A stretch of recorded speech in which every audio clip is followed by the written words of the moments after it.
Hey guys, welcome back to literature. It is May 8th, and I miss you guys so much. Look, it's even my first announcement. I miss you guys so much.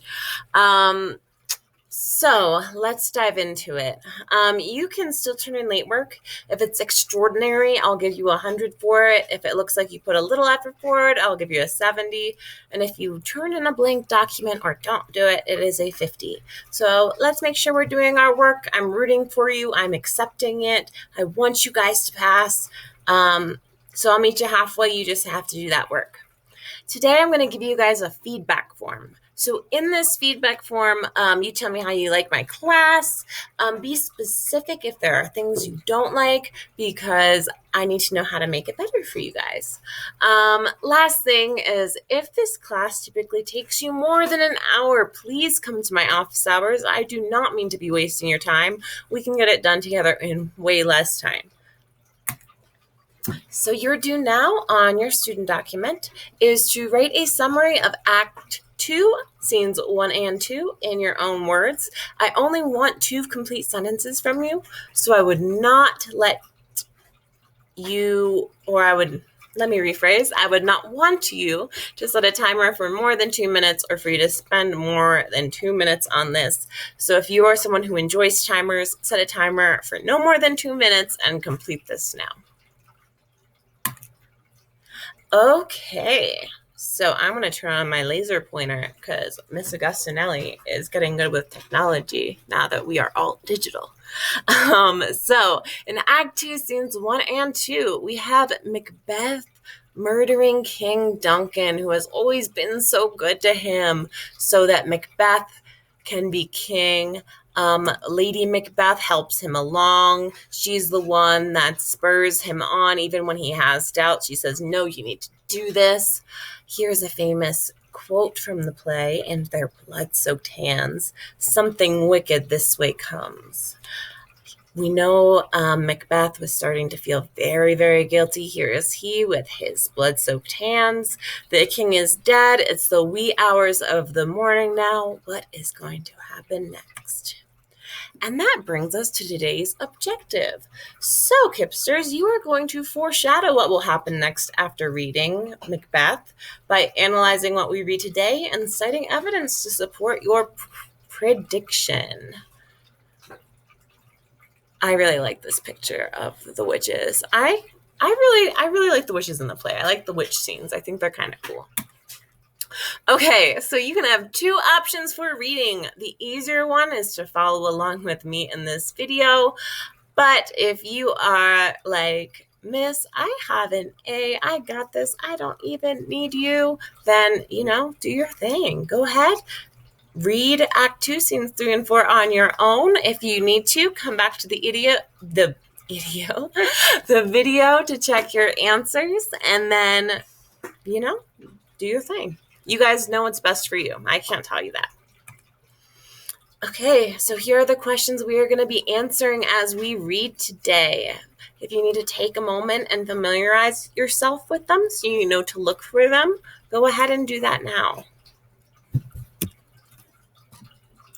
So we are going to do Act 2, Scene 3. So just a helpful tip for you guys, I'm going to show you what this looks like. So if you hit Control where it says KTRL in the bottom left-hand side of your keyboard and then the letter F, you can type in Act 2, Scene 3, and it will help you find it, and it will get you right there to the, to that first one here. So that way you don't have to scroll. If you don't mind scrolling, then you can ignore this. So our first CFU is true or false. The porter is a doorman who drank a lot last night and is pretending he is the doorman for heaven and hell. He works for Macbeth. If you are sticking with me, I think this is a lot of reading where this porter guy is just talking a lot, and I don't want to waste our time. So you can go ahead and put true. That is everything you need to know for that question. He is talking and talking. He's talking about what it would be like to be a doorman for heaven and hell. He's definitely pretty drunk still, even though it is the wee hours of the morning. So we are going to get started on page 3 of scene 3 of Act 2. Whew, that's a lot. But the next question we're going to look to answer is, why do Lennox and Macduff show up at the castle? What does Lennox observe that night? So we're going to get started here on page 3. So the porter and Macduff are talking. If you are like me and you couldn't remember who Macduff and Lennox are, these are both honorable men who work for the king. It's in the comments. So here we go. Macduff just asked the porter if drink made the porter kind of sloppy, and the porter says, "It did, sir. It got me right in the throat. But I got even with drink. I was too strong for it. Although it weakened my legs and made me unsteady, I managed to vomit it out and laid it flat on the ground." I wouldn't be proud of that, but okay. Anyway, let's continue. Macduff. "Is your master awake?" Macbeth enters. "Oh, our knocking woke him up. Here he comes." Lennox. "Good morning, noble sir." Macbeth. "Good morning to both of you." Macduff. "Is the king awake, worthy Thane?" Macbeth. "Not yet." Macduff. "He commanded me to wake him up early. I almost missed it the time he requested." This might be part of one of our CFUs. Macbeth. "I'll bring him to you." I'll bring you to him. Macduff. "I know the burden of hosting him is both an honor and a trouble, but that doesn't mean it's not a trouble just the same." Macbeth. "The work we enjoy is not really work. This is the door." Macduff. "I'll wake him, because that's my job." Macduff exits. Lennox. "Is the king leaving here today?" Macbeth. "He is. He told us to arrange it." Lennox. "The night has been chaotic. The wind blew through the chimneys where we were sleeping. People are saying they heard cries of grief in the air, strange screams of death, and terrible voices predicting catastrophes that will usher in a woeful new age. The owl made noise all night. Some people say the earth shook as if it had a fever." Macbeth. "It was a rough night." Lennox. "I'm too young to remember anything like it." What you are going to do now, my sweet babies, is that you are going to pause and answer CFU number 2, see if you can get it right on your own. And in about 90 seconds after you answer that question, you are going to check your answer on this video. Pause, 90 seconds. Okay, so Lennox and Macduff show up to wake the king. Lennox observes a lot of strange, dark, and seemingly symbolic things. So remember, superstition, this idea, this belief in omens and prophecies, the unnatural, are huge in this play. So things are serving as omens. If you don't know what an omen is a sign, typically, that something is going to be good or something is going to be bad. So, for example, a rainbow. If you see a rainbow, maybe that's an omen that something good is going to happen. If you see, a bunch of vultures eating something off the side of the road, that's probably a bad omen, right? If you are superstitious. Lennox says he's never seen omens this bad before. So is this foreshadowing? Wink, wink. Let's see what happens next. So your third CFU, page 25. Take a second to read this CFU. Okay, and you're going to figure out, what alternative motive did Macbeth have for killing these guards? Okay, Macduff enters, upset. Remember, he just woke the king. "Oh, horror, horror, horror! This is beyond words and beyond belief." Macbeth and Lennox. "What's the matter?" Macduff. "The worst thing imaginable has happened. A murderer has broken into God's temple and stolen the life out of it." Macbeth. "What are you talking about, the life?" Lennox. "Do you mean the king?" Macduff. "Go into the bedroom and see for yourself. What's in there will make you freeze with horror. Don't ask me to talk about it. Go look and then do the talking yourselves. Macbeth and Lennox exit. Wake up! Wake up! Ring the alarm bell! Murder and treason! Banquo and Donalbain and Malcolm. Donalbain and Malcolm are King Duncan's sons. Banquo is just another honorable man the king has by his side, but he's calling to wake them up. Wake up! Shake off sleep, which looks like death, and look at death itself. Get up, and look at this image of doomsday. Malcolm, Banquo, get up from your beds as if you were rising out of your own graves, and walk like ghosts to come witness this horror. Ring the bell. A bell rings. Lady Macbeth enters. Lady Macbeth, what's going on? What? Why is that terrifying trumpet calling together everyone who's sleeping in the house? Speak up and tell me. Macduff, oh, gentle lady, my news isn't fit for your ears. If I repeated it to you, it would kill you as soon as you heard it. This is really ironic. Macduff thinks that because she's a lady, Lady Macbeth can't handle this news. Little does he know that she helped kill King Duncan. So it's really ironic. Remember, gender roles are kind of a theme here as well. Banquo enters. Oh, Banquo, the king has been murdered. Lady Macbeth, how horrible. What? In our own house? Banquo, it would be a terrible event, no matter where it happened.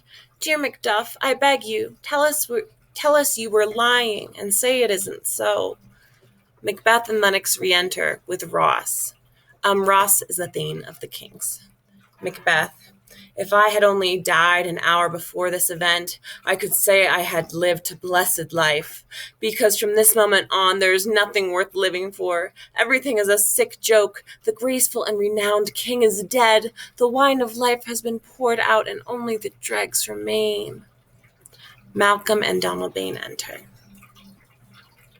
So here, Macbeth is saying, I wish I had died before this happened. I don't know if he really feels this way. Let's keep thinking. Malcolm and Donalbain enter. Donalbain, what's wrong, Macbeth? You are, but you don't know it yet. The source from which your royal blood comes has been stopped. Macduff, your royal father is murdered. Malcolm, who did it? Lennox, it seems that the guards who were supposed to be protecting his chamber did it. Their hands and faces were all covered with blood. So were their daggers, which we found on their pillows, unwiped. They stared at us in confusion.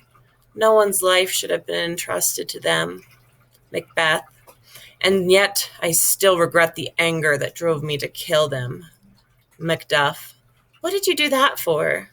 Macbeth, it is possible to be wise, bewildered, calm, furious, and loyal and neutral all at once. Nobody can do that. The violent rage inspired by my love for King Duncan caused me to act before I could think rationally and tell myself to pause. There was Duncan, his white skin all splattered with his precious blood. The gashes where the knives had cut him looked like wounds to nature itself. Then right next to him I saw the murderers, dripping with blood, their daggers rudely covered in gore. Who could have restrained himself? Who loved Duncan and had the courage to act on it? Lady Macbeth, help me out of here quickly. Macduff, take care of the lady. Take a second. Macbeth is very distraught, even though we know he killed the king. And he says he kills the guards because he was so angry about what he did to their king. So what might be another reason why he killed them, kiddos? Take 60 seconds, a little more, maybe 90 seconds if you need. Answer our check for understanding number 3. Okay, so here is another reason why Macbeth killed the guards. It probably is because he doesn't want them to wake up and say they are innocent. He doesn't want them to be able to defend themselves and potentially reveal that Macbeth himself is the murderer, right? So Macbeth already created these suspects, and he kills them. And so he killed the suspect, so none of the servants can say, hey, I didn't do this, I'm being framed. They can't say that to anyone, so nobody has any reason to doubt Macbeth. So it's actually kind of smart of Macbeth, but also, yikes. I mean, if we're thinking about the morals of this, he's taken 3 lives for his own gain. Okay, so on page 26, our next check for understanding. Why did Malcolm and Donalbain leave? These are the king's sons. Okay, he said, take care of the lady, because Lady Macbeth says, help me out of here. Malcolm, speaking so only Donalbain, his brother, can hear. Why are we keeping quiet? The 2 of us have the most to say in this matter. Donalbain, speaking so only that Malcolm can hear. What are we going to say here, where danger may be waiting to strike at us from anywhere? Let's get out of here. We haven't even begun to weep yet, but there will be a time for that later. Malcolm, speaking so that only Donalbain can hear.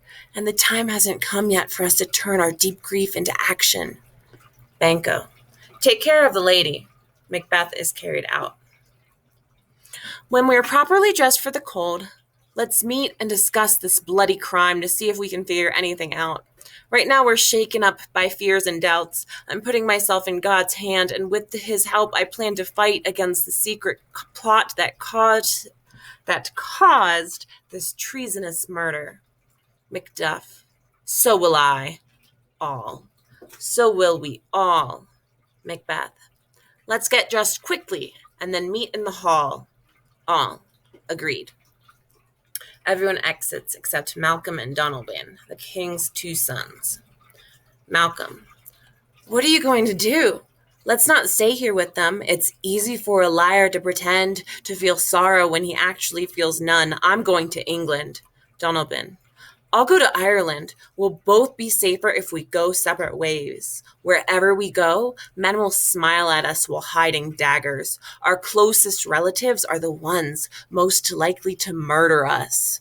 Malcolm, we haven't yet encountered that danger, and the best thing to do is avoid it entirely. With that in mind, let's get on our horses. We'd better not worry about saying polite goodbyes. We should just get away quickly. There's good reason to escape when there's no mercy to be found anymore. Okay.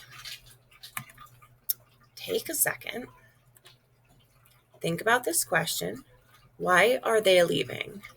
Their father was just murdered. Why are they deciding to leave? Give yourself 2 minutes to answer this question. At most, no more than that, and then check your answer. Okay, so Malcolm and Donalbain leave because they knew their father was murdered for the crown. Back in these days, it was very common for people to be so ambitious that they wanted to be king so bad themselves that they would kill people so that they could become the king. So they are next in line to be king, so they know that they are in danger, and they don't know who to trust because they are next in line to the crown and they don't know who killed their dad. So they flee so they aren't murdered by the same person who murdered their father. So instead of kind of speaking up and, making a big deal out of it, they realize that they're in danger by someone who wants to be king. And so they leave. They leave immediately. At this moment, I suggest you take a break. Act 2, scene 3. No, oh my gosh, this is so hard. Okay, Act 2, Scene 4 will be short, and then you guys will just have an exit ticket. Oh, it's so much easier to say chapters. Take about a 5-minute break, maybe more. You guys know what you need. Go ahead and trust that instinct. Okay, so what do we have to know next? Okay, so who will now become king is the question. Let's see what happens. So Act 2, Scene 4. After Malcolm and Donalbain exit, we have Ross and an old man enter. They didn't give the old man a name. Old man, I can remember the past 70 years pretty well, and in all that time I have seen dreadful hours and strange things. But last night's horrors make everything that came before that seem like a joke. Remember the horrors, the omens. So Lennox thought maybe it was because he was young, he hadn't seen so many bad things happen. This old man who's been alive a very long time says, "This is the worst I've ever seen." Ross. Ah, yes, old man. You can see the skies. They look like they're upset about what mankind has been doing, and they're threatening the earth with storms. The clock says it's daytime, but dark night is strangling the sun. Is it because night is so strong, or because day is so weak that darkness covers the earth when it's supposed to be light? Old man. It's unnatural, just like the murder that has been committed. Last Tuesday, a falcon was circling high in the sky, and it was caught and killed by an ordinary owl that usually goes after mice. Ross. And something else strange has happened. Duncan's horses, which are beautiful and swift and the best of their breed, suddenly turned wild and broke out of their stalls. Refusing to be obedient as usual, they acted like they were at war with mankind. Think about omens. Old man. They say the horses ate each other. Ross. I saw it with my own eyes. It was an amazing sight. Here comes the good Macduff. Okay, I wasn't even going to say anything, but now that I'm reading it all in order, can you imagine two horses eating each other? That sounds horrific. I would be scarred for life. And I don't mean to make this longer than it has to be, but just think about that as an omen. The night, they're saying, okay, all these bad things are happening. What does it mean for our future? What does it mean? We're superstitious. And they saw two horses eating each other. That can't be a good sign. But anyway, we're going to keep going. So Macduff enters. And Ross says, "How are things going now?" Macduff. "Can't you see for yourself?" Ross. "Does anyone know who committed this horrible crime?" Macduff. "The servants Macbeth killed." Ross. "It's too bad he killed them. What good would it have done those men to kill Duncan?" Macduff. "They were paid to betray their master. Malcolm and Donalbain, the king's two sons, have run away and fled, which makes them prime suspects." Ross. "Everything about this is unnatural. What a stupid ambition, causing a son to kill the father who supports him. Then it looks like Macbeth will become king." Macduff. "He has already been named king and is left for Scone to be crowned." Ross. "Where is Duncan's body?" Macduff. "It was carried to Colmkill to be placed in the tomb of his ancestors, where their bones are kept safe." Ross. "Are you going to Scone?" Macduff. "No, cousin. I'm going to Fife." Ross. "Well, I'll go to Scone." Macduff. "I hope things go well there. Goodbye, and let's hope things don't get worse." Ross. "Farewell, old man." Old man. "May God's blessings go with you and with all who turned bad into good and enemies into friends." They all exit. So, answer this question. Macduff suspects the king's sons of murdering him since they flee. He perhaps that maybe they murdered him or had the servants murder him. He paid them so that no one would be next in line to be king. So who is now king? Go ahead if you need. Oh my gosh, I spoiled the answer. I'm not going to take the time to edit this. I read it out loud to you, so you guys just got this answer for free. Congratulations. So because the sons fled in fear and people think they're guilty, Macbeth will now be king. Man, I'm so annoyed that I did that. I must not have planned this out. I was probably supposed to have a blank slide. But now you guys know. So basically the theory that Macduff is coming up with is that the king's son wanted the king's dead so that one of them could step up. So they paid the servants to kill him. And nobody suspects Macbeth because Macbeth has been saying all the right things and there's somebody else to frame it on. And so now Macbeth is king. That's wild. Okay, Exit ticket. Now, this is something I can't give away because I don't have a slide for it. I don't have an answer slide for this one. So, your exit ticket is, it looks like everything has fallen in place for Macbeth. Now he is king. However, there has been superstitious talks in the play about omens. Make a prediction about what will happen next and cite evidence to support your theory. You will get 100 if you do all of these things. If you do not know how to do all of these things, go in order. Use these sentence starters in order to help you write this paragraph, and you will be fine. Do not forget to hit turn in at the end, kiddos. I miss you so much, and I hope you guys are all doing well. And don't be a stranger. Email me, comes in my office hours, say hi. I miss your faces. Okay, bye.